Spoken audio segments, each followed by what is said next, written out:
चलिए अब पृथ्वी के बारे में पढ़ते हैं। इससे पहले हम लोग शुक्र के बारे में पढ़े और उससे पहले हम लोग बुध के बारे में पढ़े। देखिए सोलर सिस्टम में 8 ग्रह हैं और लाइन बाय लाइन हम लोग पढ़ रहे हैं। इसके पहले जो है बुध ग्रह के बारे में पढ़ लिए थे, फिर शुक्र ग्रह के बारे में पढ़ लिए और फिर अभी पृथ्वी के बारे में पढ़ रहे हैं। देखिए सूर्य के अनुसार पृथ्वी जो है तीसरा ग्रह है, लेकिन अगर पूरे सौरमंडल में माना जाए तो ये 5वां सबसे बड़ा ग्रह आता है।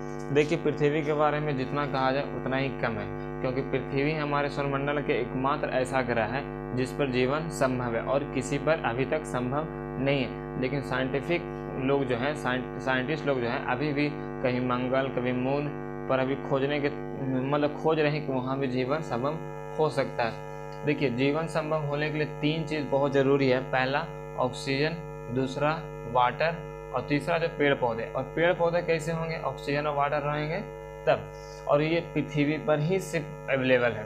देखिए पृथ्वी के बारे में बहुत सारा ऐसा फैक्ट है जो जानना जरूरी है और बहुत सारे एग्जाम में भी क्वेश्चन क्यूरी पूछते रहता है। देखिए सबसे पहले पृथ्वी के बारे में देखते हैं कि पृथ्वी जो है देखने में तो नीला लगता है और अगर दूर से जाइएगा तो और नीला लगेगा। आसमान में तो काफ़ी नीला लगता है, अच्छा लगता है देखने में।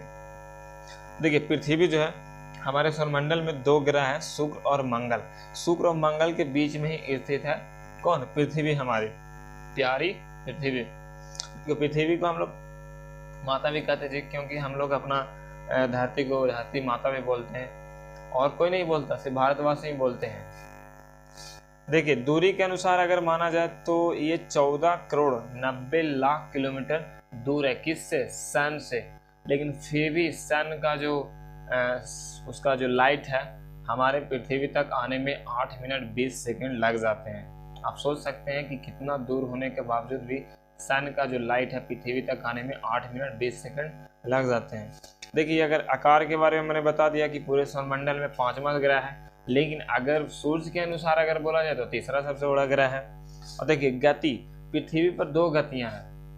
पहला है वार्षिक गति और दूसरा है परिभ्रमण गति। देखिए इसके बारे में हम समझाते हैं कि पहले वार्षिक गति क्या है, उसके बाद परिभ्रमण गति क्या है। देखिए वार्षिक गति क्या होता है कि 365 दिन में ये गमन करता है, लेकिन परिभ्रमण गति जो है ये 24 घंटा में कंप्लीट कर लेता है। देखिए वार्षिक गति जो है ना वो अपने कक्ष पर घूमता है। देखिए इस तरह से पृथ्वी की 2 गतियां। पहला मान लीजिए कि सूर्य है, ठीक है, और सूर्य के चारों ओर पृथ्वी घूम रही है, तो अगर इस पर घूम रही है तो ये कक्ष कहलाएगा। लेकिन जब पृथ्वी अपने ही अक्ष पर घूम रही है तब उसे अक्ष कहलाता है। आई होप कि समझ गए होंगे।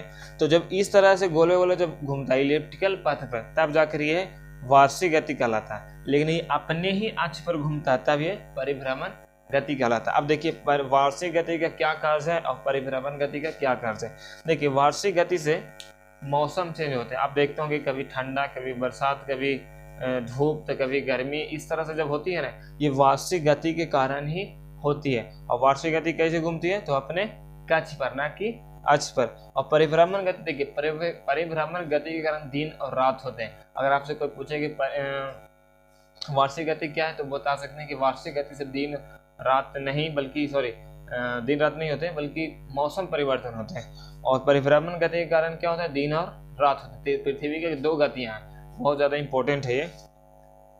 देखिए ये जो पृथ्वी जो है अपने कक्ष पर 66.5 डिग्री झुकी हुई है। जिस तरह से अभी हम बताएं कि इस तरह से है, तो ये जब पृथ्वी इस तरह से घूमती है तो ये अपने कक्ष पर 66.5 डिग्री झुकी हुई है। जबकि जो अपने अक्ष पर जो है, यानी कि अपने ही अक्ष पर वो जो है 23.5 डिग्री झुकी हुई है। ये बहुत ज़्यादा इंपॉर्टेंट नहीं है, बट आप इसको याद कर लीजिए क्योंकि बहुत सारे एग्जाम में कभी कभी पूछ लिया जाता है।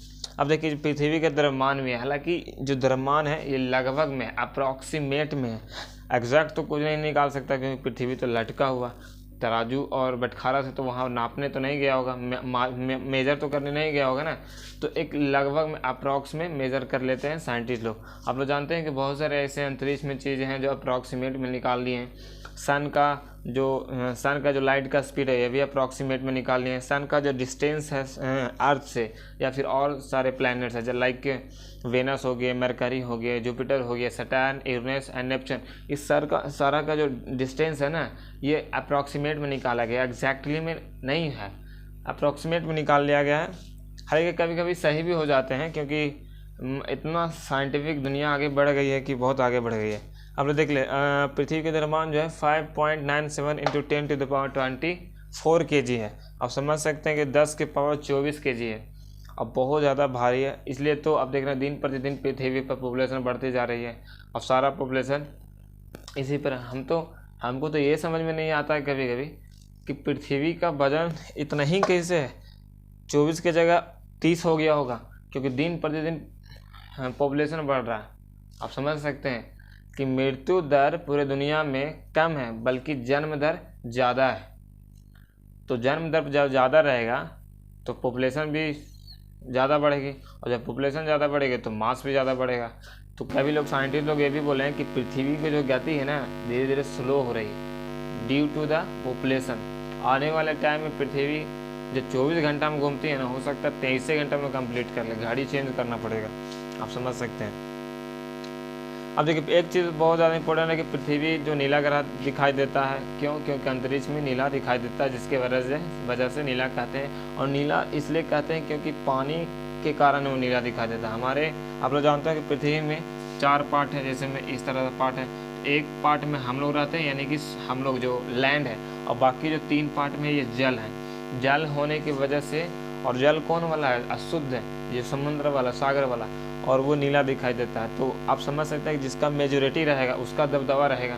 तो एज लाइक यही है, 3 भाग पानी है, जिसके वजह से ऊपर अंतरिक्ष में जब जाते हैं तो वो नीला दिखाई देता है। आई होप आपको यहाँ तक समझ में आया होगा। अगले के वीडियो में हम लोग बृहस्पति, शनि और अरुण और वरुण के बारे में पढ़ेंगे। तो ऐसे ही देखते रहिए, और कुछ क्वेरी हो, मतलब कोई क्वेश्चन हो तो आप कमेंट बॉक्स में बताइएगा। आगे भी वीडियो अपलोड होते रहेगा। तब तक के लिए बाय बाय।